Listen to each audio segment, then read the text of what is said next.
ஆட்சிக்கு வரணும்னா கூட்டணி இருந்தாதான் வர முடியும். அதிகாரத்தை பிடிக்கணும்னா கூட்டணி இருந்தாதான். இன்றைக்கு இருக்கின்ற நிலைமையில பாரதிய ஜனதா கட்சியானாலும் திமுகவே கூட்டணி இருந்தா இதுவரை இருந்திருக்குதுன்னு ஆரம்பத்திலே உங்களுக்கு சொன்னேன். அதை விட பெரிய கட்சி பாஜகன்னு சொன்னா நான் பைத்தியக்காரன். சரி, இவ்வளோ சொல்றீங்க, கூட்டணி இருந்தாதான் அதிகாரத்தை பிடிக்க முடியும்னு சொல்றீங்க. நாம் தமிழர் கட்சி சீமான் அவர்கள் நான் கூட்டணிக்கே வரமாட்டேன், தனித்து தான் நிற்பேன் அப்படிங்கிற ஒரு கொள்கையில போயிட்டு இருக்காரு. அது சரியான பாதையா? அவர் போறது சரியான பாதையா? எப்படி வர முடியும்? தனியாலாம் வர முடியாது. எங்கேயாவது ஒரு சீட்ல சொந்த செல்வாக்கில் இருக்கக்கூடியவர்கள் நாம் தமிழர் கட்சியில சேர்ந்தால் சீமானுடைய செல்வாக்கும் சேர்ந்து வெற்றி பெற வாய்ப்பு இருக்கு. விஜய் அவர்கள் இப்ப வந்திருக்காரு, விஜய் அவர்களோட சேர போறாரு அப்படிங்கிற சில பேச்சுகள்லாம் வந்தது. தம்பி வரட்டும், தம்பி வந்தால் நான் ஏற்றுக்கொள்கிறேன் அப்படின்னு அண்ணன் சீமான் அவர்களும் சொன்னாரு. படிக்கிறாருன்னு பாக்குறேன். திமுக அண்ணா திமுக காங்கிரஸோட கூட்டணி சேர முடியாது, விஜய் வரும்போது கூட்டணி சேர முடியுமா, இடம் கிடைக்குமான்னு துண்டு போட்டு வைக்கிறாரு. எங்க அவர்தான் அங்கீகாரம் பெற்ற கட்சி ஆயிடுச்சுல, 8% வந்துட்டாங்கல்ல. பாஜக அங்கீகாரம் பெற்ற கட்சி தான், அண்ணா திமுக அங்கீகாரம் பெற்ற கட்சி தான், ஒண்ணுமே இல்லையே.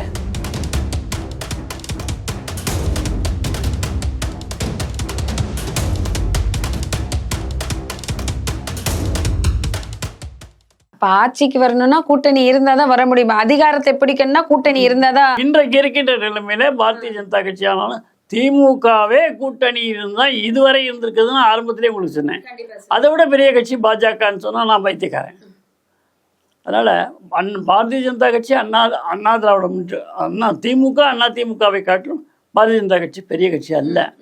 ஆனால் பாரதிய ஜனதா கட்சி சேருகின்ற இடம் வெற்றி பெறக்கூடிய இடமாக மாறுவதற்கான சூழ்நிலை உருவாகி கொண்டிருக்கு. சரி, இவ்வளவு சொல்றீங்க, கூட்டணி இருந்தாதான் அதிகாரத்தை பிடிக்க முடியும்னு சொல்றீங்க.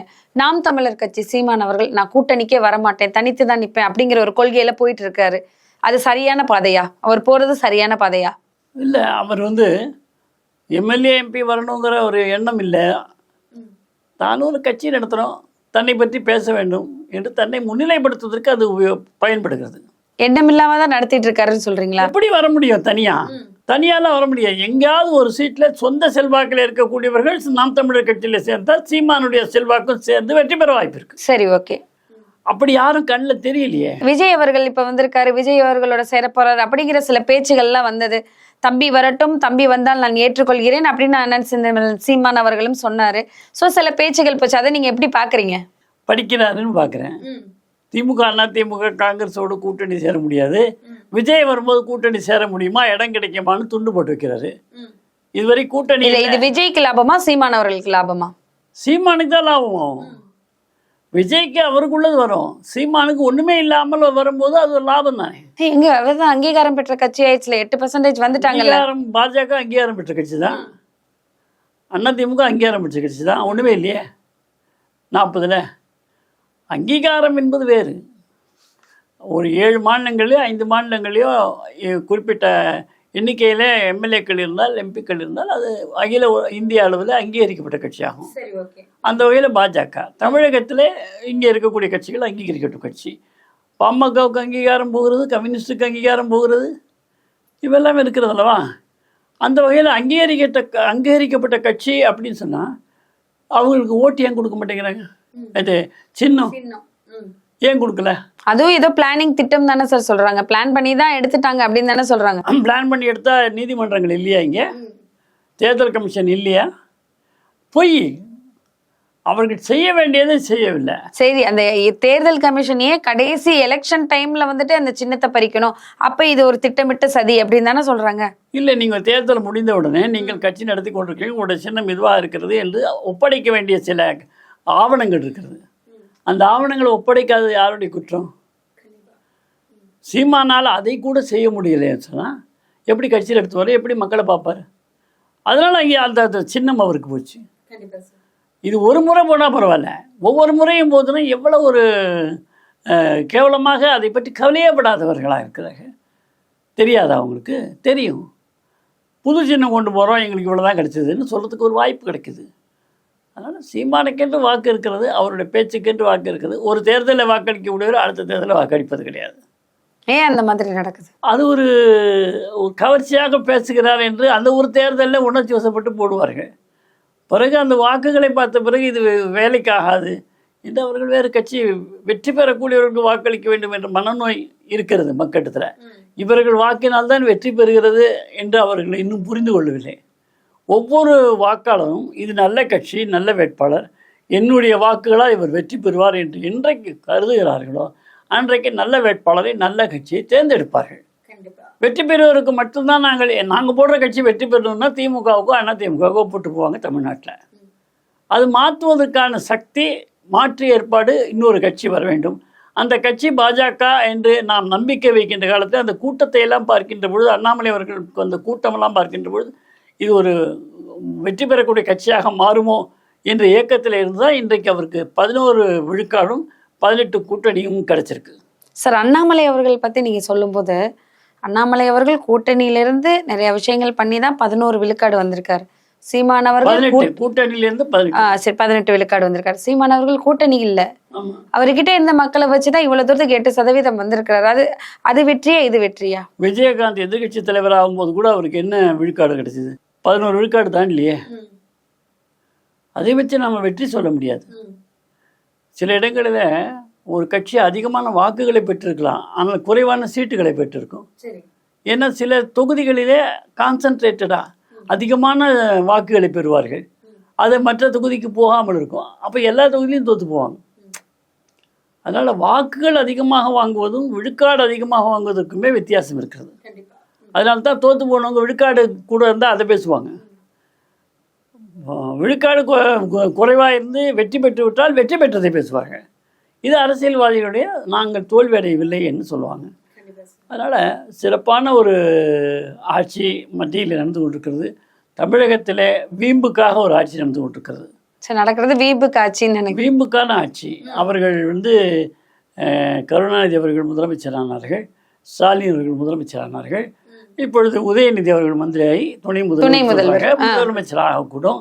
அதுக்கப்புறம் இன்ப நிதி இருக்கிறார். அப்படி எல்லா நிதியும் நிதி நிதி நிதி வீட்லேயும் எல்லாமே நிதி தான், பதவிக்கும் எல்லாம் நிதி தான், நிதியில தான் அவங்க நிற்கிறாங்க. கண்டிப்பாக இதை மக்கள் தான் புரிஞ்சுக்கணும், மக்கள் தான் மாற்றத்தை கொண்டு வரணும்னு சொல்லி கண்டிப்பாக மாற்றம் கொண்டு வரணும். அப்புறம் இலங்கை பிரச்சனை பற்றி பேசுகிறாங்க. இலங்கையில் நேற்று கூட 4 பேர் படகு இடிக்கப்பட்டு அதில் ஒருத்தர் இறந்து போயிட்டார், 2 பேர் காப்பாற்றப்பட்டாங்க, இன்னொருத்தர் கடலில் விழுந்துட்டாருன்னு சொல்கிறாங்க. இது மத்திய அரசு ஒன்றுமே செய்யலை. மத்திய அரசு ஒன்று இலங்கை தமிழர்கள், தமிழ் மீனவர்கள் அப்படின்னு சொல்கிறாங்க. என்னைக்கு நீங்கள் தமிழ் மீனவர்கள் சொல்ல ஆரம்பிச்சிங்களோ அன்னிலேருந்து இப்படி ஆகிட்டு இருக்கு. அவர்கள் இந்திய மீனவர்கள். அந்த சிந்தனை உங்களுக்கே வர மாட்டேங்குது. அவர்கள் இந்திய மீனவர்கள் என்று சொல்லுங்கள். இந்தியா முழுவதும் கொதித்தேழும். ஏன் நீங்கள் அதை சொல்ல மாட்டேங்கிறீங்க? அவங்களுக்காக குரல் கொடுப்பதற்கு இந்தியா முழுவதும் பாமர மக்கள் எழுவார்கள். அதை நீங்கள் செய்யாதது யார் குற்றம்? ஜெயலலிதா அம்மையார் இருக்கின்ற பொழுது மோடி அவர்கள் வருகின்ற வரை பல துப்பாக்கி சூடுகள், பல இழப்புகள், உயிரிழப்புகள், இவற்றையெல்லாம் நாம் நூற்றுக்கணக்கான உயிரிழப்பு நடந்திருக்கிறது. இலங்கை நம்முடைய தமிழர்கள், இந்திய மீனவர்கள். ஆனால் மோடி அவர்கள் வந்த பிறகு இதுவரை 2 அல்லது 3 இழப்பு தான் ஏற்பட்டிருக்கிறது. அங்கே சிறையில் வைக்கப்பட்ட அத்தனை பேரும் விடுவிக்கப்பட்டனர். எப்படி அது நடந்தது? ஜெயலலிதா அம்மையார் பிரதமரோடு, அதாவது தமிழக முதலமைச்சர் பிரதமரோடு இணக்கமாக நடந்து கொண்டு மத்திய மாநில அரசு உறவு கெடாமல் பார்த்து கொண்டு இதனுடைய முக்கியத்துவத்தை எடுத்து சொல்லி அவர்களை எல்லாம் விடுவித்து கொண்டு வந்தார்கள். இது எவ்வளவு சிறப்பான ஒரு கூட்டு. அப்படித்தானே இருக்க வேண்டும். ஆனால் இவர்கள் நாளொரு மேனியும் பொழுதொரு வண்ணமாக மோடியை கேடி என்றெல்லாம் பேசிவிட்டு, அவர்களுக்கு ஒரு ஆபத்து என்றால் மோடி அமித்ஷாவை போய் பார்க்கிறார்கள். தமிழர்களுக்கோ தமிழ்நாட்டுக்கோ ஒரு ஆபத்து என்றால் அவர்கள் போவது கிடையாது, ஏசுவது தான். இப்படி இருக்கின்ற பொழுது எப்படி சாத்தியமாகும்? அதனால் இவங்க அழுத்தம் எப்படி கொடுக்கணும்? நல்ல உறவு இருக்கணும். உறவுக்கு கை கொடுப்போம், உரிமைக்கு குரல் கொடுப்போம். கருணாநிதியே சொல்லியிருக்காரு. நீங்கள் உறவுக்கு கூட கை கொடுக்க மாட்டீங்கன்னா பிரதமரை நீங்கள் என்ன வேண்டுமானாலும் பேசுவீர்கள்.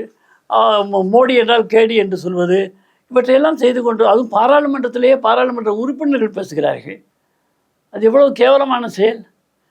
அதனால் ஒன்றும் வேண்டாம். இந்த இலங்கை பிரச்சனை இப்போ நேற்று நடந்திருக்கு, 2 நாளாக நடந்திருக்கு. பார்லிமெண்ட்டில் தமிழக பாராளுமன்ற உறுப்பினர்கள் என்ன பேசியிருக்காங்க? தமிழ் பேசக்கூடிய இந்தியர்கள் அங்கே பலியாகி இருக்கிறார்களே, அவர்கள் தாக்கப்பட்டிருக்கிறார்களே, பாராளுமன்றத்தில் குரல் எழுப்பியிருக்கிறார்களா? ஏன் 40 எம்பி போய் ஒரு டெலிகேஷன், ஒரு கூட்டுக்குழுவாக போய் கொடுக்கக்கூடாதா? 40 நம்மதேன்னு சொல்கிறதுல என்ன இருக்கே? நாடு நம்மதே 40 நம்ம. ஆமாம், என்ன இருக்குதுல? ஏதாவது சாதிக்க வேண்டாமா? 40 இருந்து 40 இருந்து அங்கே போய் கேன்டீனில் பூரி சாப்பிட்டா என்ன அர்த்தம்? தமிழ் மக்களுக்கு செய்வதற்காக தான் 40 தொகுதி. அதை நீங்கள் செய்ய மாட்டேங்கிறீங்க. இலங்கை பிரச்சனையை கூட இவ்வளவு ஒரு அரசியலுக்காக பயன்படுத்துகிறீர்களே, மனசாட்சிக்கு விரோதம் இல்லாமல் போய் கேட்கக்கூடாது. எல்லாம் ஏழைகள் தானே. மீனவர்கள் எவ்வளவு ஏழ்மையில் இருக்கக்கூடியவர்கள் அன்றாடம் தங்களுடைய வாழ்க்கையை பணயம் வைக்கிறார்கள். பணயம் வைத்து அந்த தொழிலை செய்கிறார்கள். அவர்களுக்கு நீங்கள் உதவவில்லை என்று சொன்னால் தேர்தலில் மட்டும் பேசினா எப்படி? ஒன்றும் வேண்டாம். ராகுல் காந்தி இருக்கிறார், பாராளுமன்றத்தில் என்ன பேசுகிறாரு?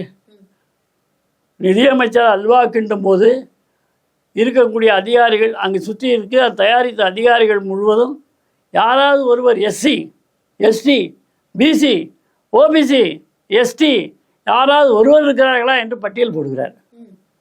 பார்த்தோம், நம்ம தொலைக்காட்சியில் பார்த்தோம் பாராளுமன்ற நடவடிக்கைகளை. நான் கேட்குறேன், 7 பட்ஜெட்டு இந்த அம்மா போட்டிருக்காங்க, 6 பட்ஜெட் சிதம்பரம் போட்டிருக்காரு. எத்தனை பட்ஜெட்டில் அல்வா கிண்டும் போது எஸ்சி, எஸ்டி, பிசி, ஓபிசி இவங்கெல்லாம் இருந்திருக்காங்க? ஒரு பட்ஜெட்லேயும் கிடையாது. நிர்மலா சீதாராமன் அல்வா கிண்டும் போது எஸ்சி வேணும், எஸ்டி வேணும், பிசி வேணும், ஓபிசி வேணும், எல்லாம் வேணும் கேட்குறீங்க. வேணும், வேண்டான்னு சொல்லலை.